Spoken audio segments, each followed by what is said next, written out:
Dans une tribune dans Le Monde, vous écrivez que l'armée française et la DGSE n'auraient pas dû se compromettre avec des groupes armés touaregs réclamant l'indépendance de la Zawad. En quoi le fait de se faire des alliés sur le terrain est-il un facteur d'échec en fait ? Lorsque François Hollande déclenche l'opération Serval, nous venons en appui de l'État malien, à la demande de l'État malien, pour lui permettre de recouvrer sa souveraineté sur la partie nord du territoire du Mali.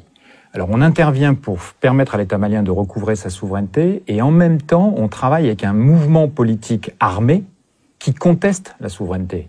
Donc il y a zéro cohérence. Qu'on ait besoin de supplétifs à titre individuel sur le terrain, je comprends bien, mais qu'on s'associe ou qu'on paraisse associé avec un mouvement politique armé qui conteste la souveraineté du Mali, on est dans l'incohérence politique totale et on entretient la confusion et c'est exactement ce qui s'est passé. Et à Bamako, les élites, et tout le monde d'ailleurs, nous a reproché en disant « mais vous avez une attitude ambiguë, on comprend pas, vous venez nous aider et en même temps vous travaillez avec nos ennemis ». Et donc on n'a jamais levé cette ambiguïté qui a joué contre nous. Donc l'armée française doit-elle se retirer du Mali ?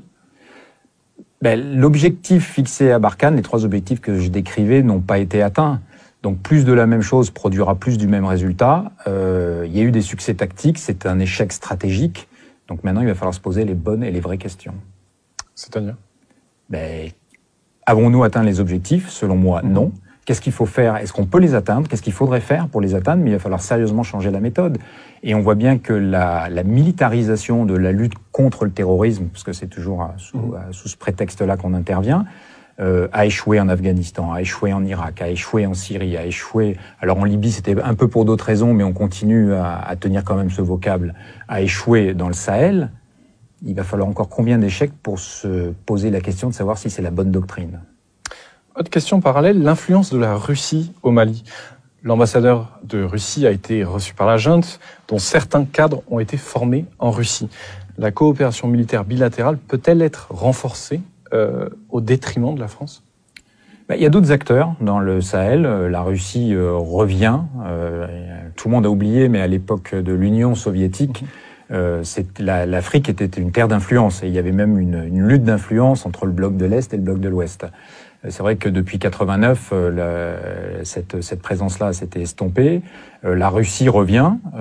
C'est un partenaire comme un autre. Après, on peut stigmatiser, fantasmer. Moi, je fais pas partie de cela. Le Mali a le droit de coopérer avec qui il veut.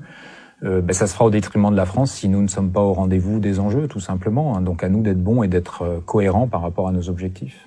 Quelles conséquences ce putsch militaire au Mali peut-il avoir sur le Sahel et la région tout entière ?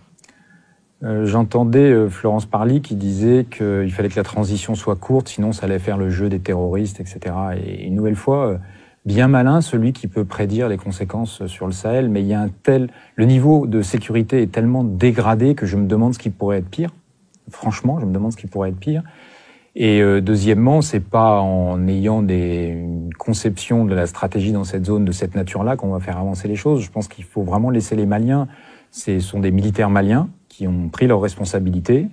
Le président Ibeka a démissionné, donc maintenant ils ont une feuille de route à construire, ils ont à déterminer ce qu'il convient de faire, qu'on les laisse un peu respirer quand même, et surtout qu'on arrête de toutes ces injonctions et qu'on arrête de décider à leur place, parce que pour l'instant on n'a pas été tellement clairvoyants. Merci beaucoup Laurent Bigot.